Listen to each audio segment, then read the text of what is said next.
Samajwadi party ने जब इनको 17 सीट लोकसभा की दी तो वहां समाजवादी पार्टी के कार्यकर्ताओं ने मेहनत किया था।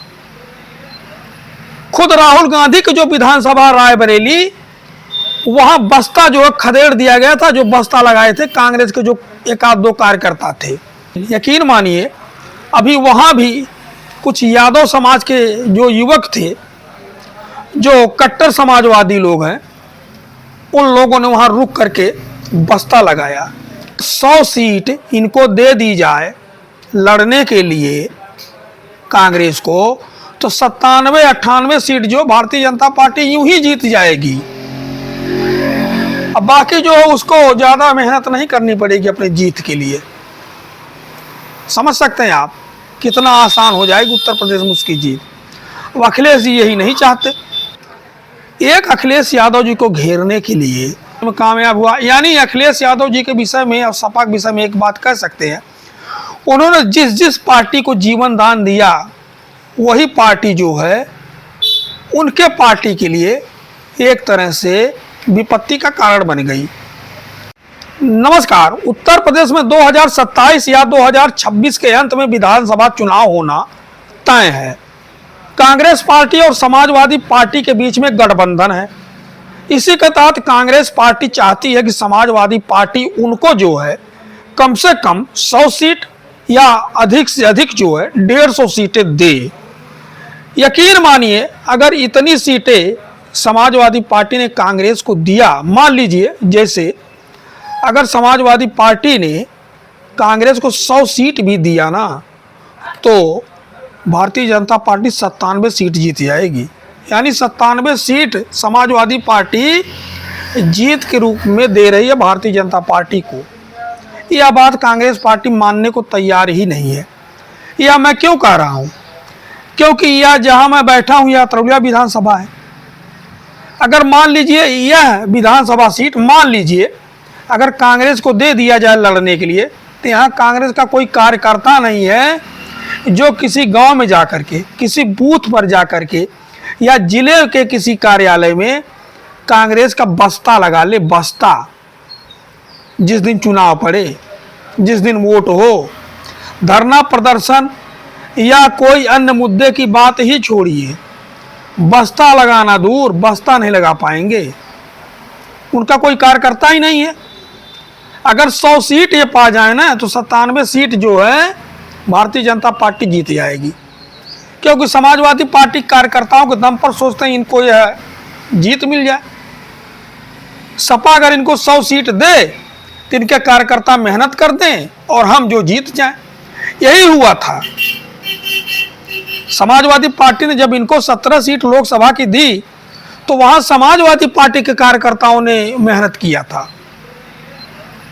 खुद राहुल गांधी के जो विधानसभा रायबरेली, वहां बस्ता जो है खदेड़ दिया गया था, जो बस्ता लगाए थे कांग्रेस के जो एक आध दो कार्यकर्ता थे।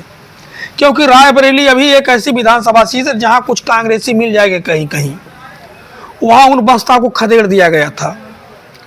लेकिन यकीन मानिए अभी वहां भी कुछ यादव समाज के जो युवक थे, जो कट्टर समाजवादी लोग हैं, उन लोगों ने वहां रुक करके बस्ता लगाया। कई बूथों पर बस्ता लगाया और वहां वोट पड़ा। यह हालत है कांग्रेस के उत्तर प्रदेश में। और वह कांग्रेस कह रही कि हमको 150 सीट चाहिए, जिसके मौजूदा समय में उत्तर प्रदेश में सिर्फ 2 MLA हैं।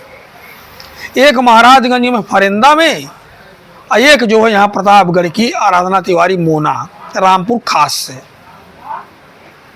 हालत यह है कि सपा अगर इनको समर्थन ना दे तो ना ये लोकसभा चुनाव जीत पाएंगे और ना विधानसभा चुनाव। यानी एक दूसरे के पूरक होते हुए, जानते हुए यह लोग पीछे हट रहे हैं और वहीं इमरान मसूद बयानबाजी करते जा रहे हैं। हमने स्थिति बता दिया है कि अगर 100 सीट इनको दे दी जाए लड़ने के लिए कांग्रेस को, तो 97-98 सीट जो भारतीय जनता पार्टी यूं ही जीत जाएगी। अब बाकी जो है उसको ज्यादा मेहनत नहीं करनी पड़ेगी अपनी जीत के लिए। समझ सकते हैं आप कितना आसान हो जाएगी उत्तर प्रदेश में उसकी जीत। वो अखिलेश जी यही नहीं चाहते। वह चाहते हैं कांग्रेस को सम्मानजनक सीटें मिले, लेकिन उतनी ही सीटें मिले जितनी की हकदार वो है। लेकिन कांग्रेस जो है, जिस तरह से बिहार में बर्ताव किया आरजेडी के साथ, जिस तरह से उसका बर्ताव महाराष्ट्र में रहा अन्य विपक्षी दलों के साथ, वहाँ पवार साहब जो है उनकी राजनीतिक पार्टी समाप्त हो गई। यहाँ आपका बिहार में तेजस्वी यादव समाप्ति के कगार पर पहुँच गए। कितने उनके विधायक हैं समझिए। यहाँ आपका एक और दल आ ही गया ओवैसी साहब। तो सब अंदाजा लगा लीजिए किस हिसाब से यहाँ की राजनीति चल रही है। एक अखिलेश यादव जी को घेरने के लिए जो व्यक्ति 2024 में इतना संघर्ष करने के बाद 37 सांसद अपने जीता, 6 कांग्रेस को जीतने में कामयाब हुआ। यानी अखिलेश यादव जी के विषय में और सपा के विषय में एक बात कह सकते हैं, उन्होंने जिस जिस पार्टी को जीवन दान दिया वही पार्टी जो है उनके पार्टी के लिए एक तरह से विपत्ति का कारण बन गई। बसपा जो है इसी तरह से जीर्ण शीर्ण अवस्था में थी। 2019 में उन्होंने उनको थोड़ा उठा दिया तो बसपा उनके लिए जो है सीधा अकाल बन गई, इतनी मुसीबत पैदा कर दिया। 2022 के इलेक्शन में वही हाल कांग्रेस की है। 2024 में कांग्रेस को उन्होंने इतनी ताकत दे दिया, 6 सांसद निकल गए।